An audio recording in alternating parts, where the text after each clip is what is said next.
নমস্কার, ববিস ফিউশনের আমার সকল দর্শক বন্ধুদের স্বাগত। আজ আপনাদের সাথে মাটন কিমার রেসিপি শেয়ার করব আমি কিভাবে বানাই।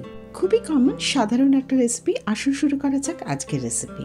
প্রেসার কুকারের মধ্যে 100 গ্রাম ঘুগনির মটর সারা রাত ভিজিয়ে রেখেছিলাম, সেটা নিলাম। কিমা নিলাম 100 গ্রাম। নুন দিলাম হাফ টিস্পুন, হলুদ গুঁড়ো হাফ টিস্পুন। মটর ভেজানো জল ফেলে দিয়েছিলাম। সেদ্ধ করবার জন্য প্রেসার কুকারে 1 কাপ জল নিয়ে প্রেসার কুকারের ঢাকনাটা বন্ধ করে 4টে হুইসেল বাজিয়ে নিলাম। এবার যাব রান্নার মেন প্রসেসে। কড়াইতে 2 টেবিলস্পুন সর্ষের তেল নিলাম। ফোড়নে দিলাম 2টো ছোট এলাচ, লবঙ্গ, দারচিনি আর একটা তেজপাতা। ফোড়নের মিষ্টি গন্ধ বেরিয়েছে। 2টো বড় সাইজের পেঁয়াজ মিহি করে কুচিয়ে রেখেছিলাম, সেটা নিয়ে নিলাম। পেঁয়াজ 1 মিনিটের মতো রান্না করে 2টো মাঝারি সাইজের আলু খোসা ছাড়িয়ে টুকরো করে নিয়েছিলাম, সেটা নিয়ে নিলাম। একবার সমস্ত নাড়াচাড়া করে 2টো টমেটো বড় করে কেটে দিয়ে দিলাম। নুন দিলাম হাফ টিস্পুন, এতে টমেটো খুব তাড়াতাড়ি নরম হয়ে যাবে। 2 টিস্পুন আদা রসুন কাঁচা লঙ্কা বাটা দিলাম।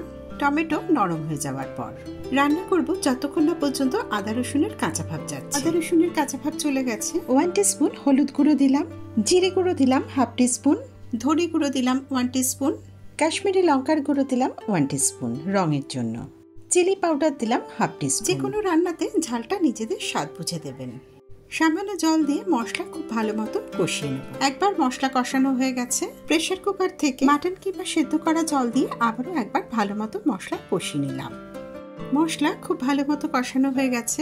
এবার আমি প্রেসার কুকারে সেদ্ধ করা মটর কিমা সমস্তটা কড়াইয়ের মধ্যে দিয়ে দিলাম। প্রেসার কুকারের মধ্যে আরো 1 কাপ জল দিয়ে সেটাও কড়াইয়ের মধ্যে দিয়ে দিলাম। এখানে আমি আলু সেদ্ধ হওয়া পর্যন্ত রান্না করেছি। আলু সেদ্ধ হয়ে গেছে। 2 টিস্পুন ভাজা মশলার গুঁড়ো দিলাম। গরম মশলা দিলাম 1/4 টিস্পুন। আস্ত ধনে, জিরে, শুকনো লঙ্কা, তেজপাতা শুকনো খোলায় ভেজে ঠান্ডা করে গুঁড়ো করে নিয়ে ভাজা মশলা বানিয়েছি। সমস্ত ভালো মতো মিশিয়ে 1 মুঠো কুচনো ধনেপাতা দিলাম। ধনেপাতাও খুব ভালো মতো মিশিয়ে নেব। মাটন কিমার ঘুগনি একদম তৈরি। এখানে আমি মাটন কিমা পরোটা দিয়ে পরিবেশন করেছি। ঘুগনির ওপর থেকে কিছুটা কাঁচা পেঁয়াজ ছড়িয়ে দিলাম আর দিলাম একটু লেবুর রস। আজকের এই মাটন কিমার রেসিপি কেমন লাগলো আপনার মূল্যবান মতামত কমেন্ট বক্সে অবশ্যই জানাবেন।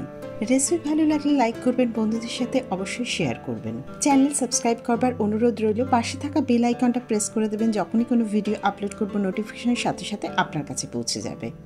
সবাই ভালো থাকবেন। নতুন রেসিপি নিয়ে আবার ফিরে আসবো।